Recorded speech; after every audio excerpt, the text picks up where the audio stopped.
Please welcome Gary to the stage. I am so excited to be here with all of you guys this afternoon. Thank you to Sume and the Women's Foundation. Your organization, the work that you guys do is just so extraordinary. Every single day they stand in for the marginalized and they stand up for equality and human dignity. And I am truly honored to be here as your guest today, so thank you. And also to the other guests, thank you all for joining us. This is quite a packed room.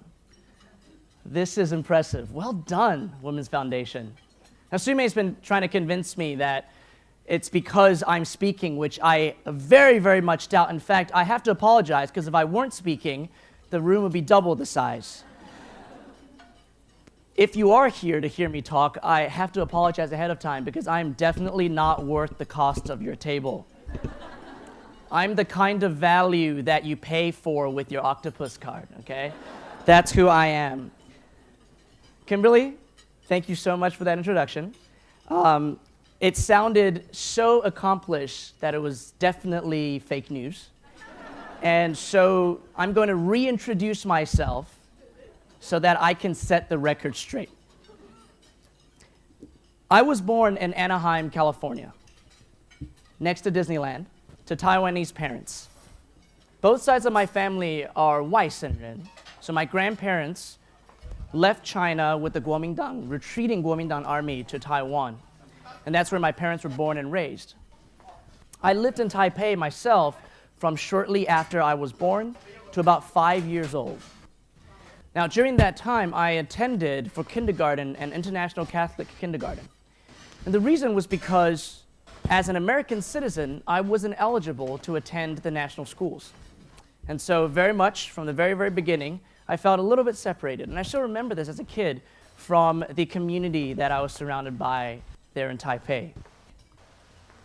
At 5, I moved to Auckland, New Zealand, and that's where I spent the majority of my childhood. We became the first Asian family that most of our neighbors had ever met. It was a little bit of shock for me. It was probably more of a shock for them. People could not pronounce my last name, which is Liu. They pronounce it as Lu, which is the same as toilet if you're from any of the British Commonwealth countries. In fact, I'm still small. I was so small, I used to be carried around by older kids, and they would chant Portaloo as they walked around, because that's exactly what I was. I was so different that even after 8 years of living in New Zealand, which, by the way, at that age was 2/3 of my life, my school still had to change tradition just to accommodate me. Let me explain. I went to a very, very traditional British prep school in Auckland, called King's School. Now, for those of you who don't know what a very traditional British prep school looks like, think Hogwarts in Harry Potter. Okay, that's what it was. We had our houses, we had our school cup, and we even had 13-year-old prefects, okay? Can you imagine giving any kind of authority to a 13-year-old? The British thought that that's a good idea, so there we have 13-year-old prefects. So the best thing that you could possibly achieve as a second form student at King's was to be named into one of the senior prefect positions. Not just a normal prefect, a senior prefect. Those were the captains of the sports teams, the heads of the houses, head chorister, and of course, head boy. I was not athletic enough to be a captain. I was not popular enough to be head of a house, and I was not angelic enough to be head chorister, certainly not charismatic enough to be head boy. But the problem was, I happened to be the top academic achiever at the school. It's a good Chinese boy. So in 74 years of this school's history, they had never had this situation before. Somebody who was the top student, but not good enough at anything else to warrant a senior prefect position. What do? This school, God bless them, invented a brand new senior prefect position just for me. Head librarian. I'm not kidding. Not kidding. I was the shortest and most vocal advocate of the Dewey Decimal System ever. So after serving honorably as the first, and I'm guessing last head librarian the school has ever had, at the age of 14, I moved to New Jersey, the armpit of America. Or so I have been reminded. Sweetheart, my wife is a Jersey girl through and through, so I apologize that I just brought that up. It's a wonderful place. Now listen, I went from a boys' prep school in the most innocent country on the planet to a co-ed American high school in, of all places, New Jersey. That is probably the largest cultural shift that the psyche of a 14-year-old can possibly handle, okay? And it honestly very, very nearly broke me. I had spent 10 years wearing uniforms every single day. I'm talking about a British prep school where even on weekends, people wore their uniforms just because, I don't know, it was just culture. So I went 10 years without any kind of non-uniform clothes, or what we called mufti, right? So I arrive in the United States in New Jersey, and I see, the day before my semester begins, I see the school's dress code. And I realize none of the shorts or the t-shirts that I owned were allowed under the dress code. Now, at the time, I was staying with a friend's family because my parents hadn't even gotten their visas cleared. So I was just staying with somebody else and like with a tiny little suitcase. So I had to scramble. So on my first day of school in the United States, I went in wearing a pair of corduroys that were 34-inch waist, okay? Borrowed from my friend's father. I, at that point, was a 24-inch waist, and I had a denim button-down on. On top of that, I had peach fuzz and a really, really thick Kiwi accent that you just could not understand any word coming out of my mouth. Okay? You can imagine how incredibly popular I was. It was devastating. Let me remind you, American teenagers are really, really mean. So the accent was gone within a year, okay? And that was with the help of a tape recorder, a mirror, and literally hundreds of hours of practice. I kid you not. I exchanged cricket and rugby and hockey, which Americans call field hockey, and only girls play, and they didn't understand why I played hockey. They're very confused. I exchanged those sports with swimming, water polo, and track. I learned to shave, thankfully, and although I don't have to do it very often, again, good Chinese boy. And what else did I do? I learned how to ask girls out. Unsuccessfully, but I learned to ask. Yeah. So just as I was getting comfortable with American high school life, I graduated and got shoved off to university. Now, I went to Harvard. I'm not like most Harvard grads, okay, who hem and haw when you ask them which school they went to, and then they say something ridiculous like, a small liberal arts school outside of Boston. Right? I just straight up say Harvard, and it's not because of conceit or arrogance. It's because I am honestly shocked that I managed to graduate. So I'm super proud of that. I believe, with very, very little doubt, that I'm the dumbest kid from my graduating class. Honestly, I was surrounded by geniuses from day one, and it was, for me, a significant shock. My freshman year was a complete beatdown. I felt alone in the community of privilege and talent that I tried so hard to enter into. I failed a class, I got terribly sick, and I was required to withdraw from the school for a year. At the end of that year, I had to reapply, and the school had to make a decision of whether or not I could matriculate again. And honestly, I did not want to go back because I was super tired of being an outsider. Ever since I could remember, I was always the diversity in a room. So in Taiwan, I was the non-local who couldn't go to the same schools as everyone else around me. In New Zealand, for 9+ years, I was the foreigner. For 4 years in New Jersey, I was an absolute oddity. And for that 1 year at Harvard, when I first started, I was the last kid picked and the one that did not summer in Martha's Vineyard or Cape Cod. I did not want to be different anymore. Now let me be clear. It got really quiet in here. Don't feel bad for me. Do not sympathize. Because I have led a very, very fortunate life, and I knew that even back then. So I'm not pretending whatsoever that I encountered any major racism. I'm not saying that I lived a life of hardship. What I am saying is that I viscerally hated not being the same.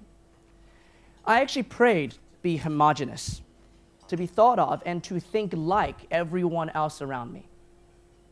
Now, thankfully, with encouragement, I did go back to school, and with good counsel, I made sure that the second go around was very, very different.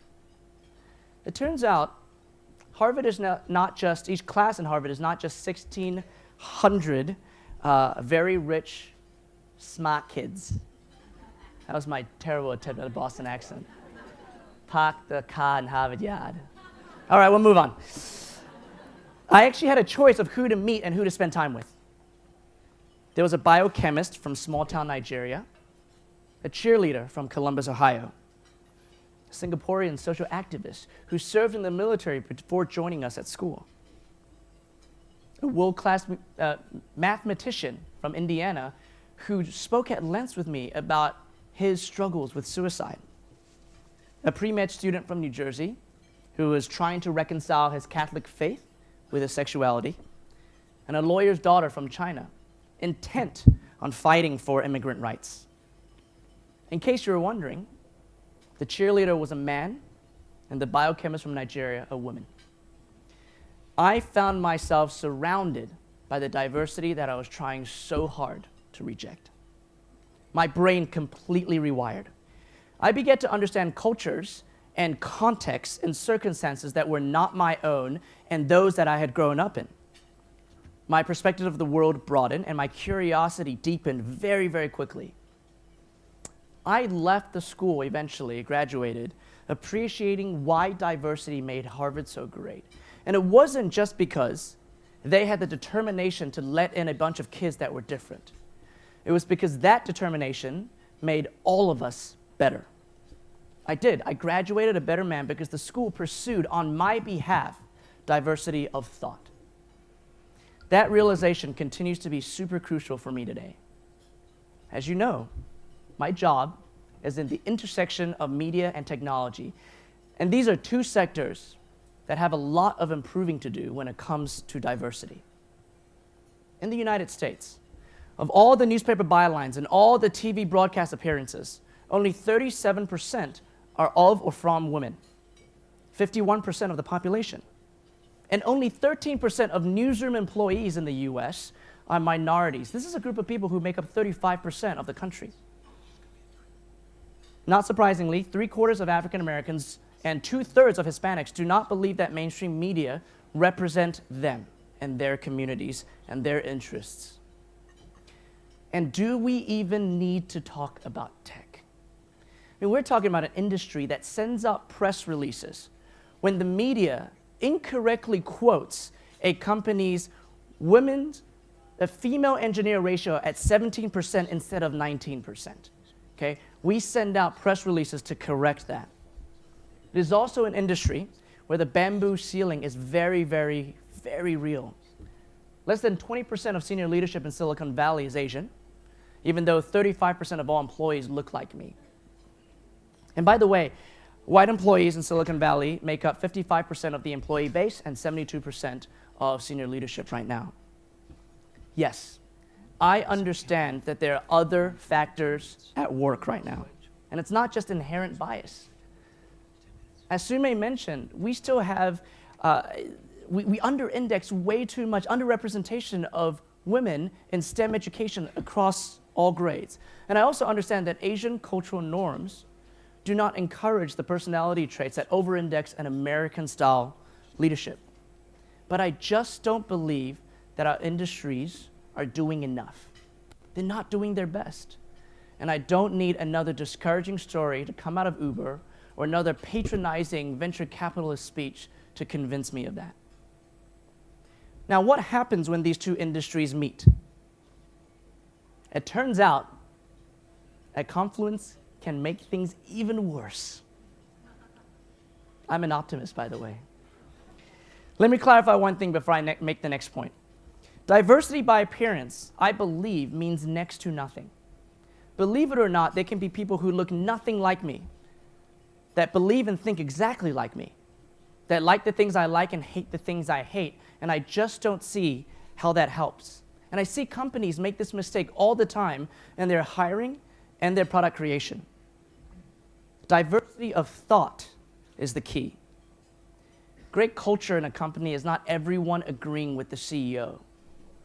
It is a group of people who challenge one another's assumptions constantly, but are pushing towards a central goal. And a great product in my world of content does not create echo chambers for the same ideas. It's a platform that allows discovery of new knowledge and new perspectives that make us understand each other better. The internet is an absolutely beautiful thing. It has democratized knowledge for the first time in human history. That should mean borderless discourse at scale, leading to an era of the greatest human cooperation and understanding that we have ever seen. But instead, the world feels ever more siloed. Platforms driven by clicks that lead to dollars, they incentivize sensationalism and homogeneity over quality and truth. And that has created an even more fractured society. We are spending more time shouting at each other rather than talking with one another. By the way, the age-old question of if a tree falls in a forest and there's no one to hear it, does it make a sound? I believe it should be updated to if you post a counterpoint on Facebook and all of your friends are just like you, who the hell cares? And I'm being very serious about this. We're reiterating each other's beliefs without trying to figure out what the other side is thinking.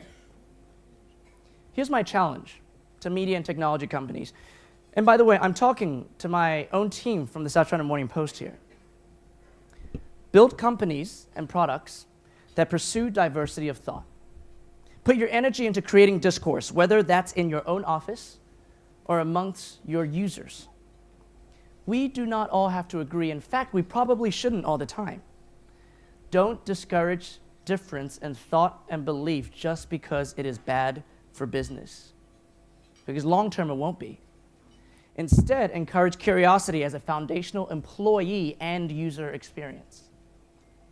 Now, of course, for us at the paper, there is an added wrinkle in that our jobs are to be stewards of truth. We trade in objective fact. And even though there is often nuance in that, especially in this region of the world, that currency is still pretty much black and white. But that does not excuse us from endeavoring to create diversity in thought across our company, especially in our newsroom, by the way. Nor does it absolve us of the accountability of building products that encourage discourse, whether from contributors or our own readers and users. We will be a better news organization because of it, and that is our intent. I'm very lucky that my partners at the South China Morning Post, which is my senior leadership team, is uniquely diverse for our industry. Unique. For starters, 80% of our executive team are women, unheard of in news. And our 7 senior-most editors carry 7 different nationalities. We are literally Donald Trump's nightmare. And in case you're wondering, no, I do not need more men on my leadership team for balance. Because if I want the news to be mansplained to me, I can walk into any bar in Hong Kong. Literally any bar. Okay, sounds good. I could have spent my life looking for only those who thought exactly like me. But then I think I would have squandered the privilege of having grown up as a citizen of the world. Thankfully, I wasn't pragmatic enough to take the easy route back then, and then I was counseled well enough to actually seek out differing voices when I got older. So I struggled first through being different, and then not only realized, but embraced the idea of being surrounded by those who are different. To set the record straight, Kimberly, my accomplishments have very, very little to do with me, but everything to do with the diversity of thought that others have pursued on my behalf throughout my entire life. I sincerely hope that we, all of us in this room, can all continue to pursue the same. Thank you so much.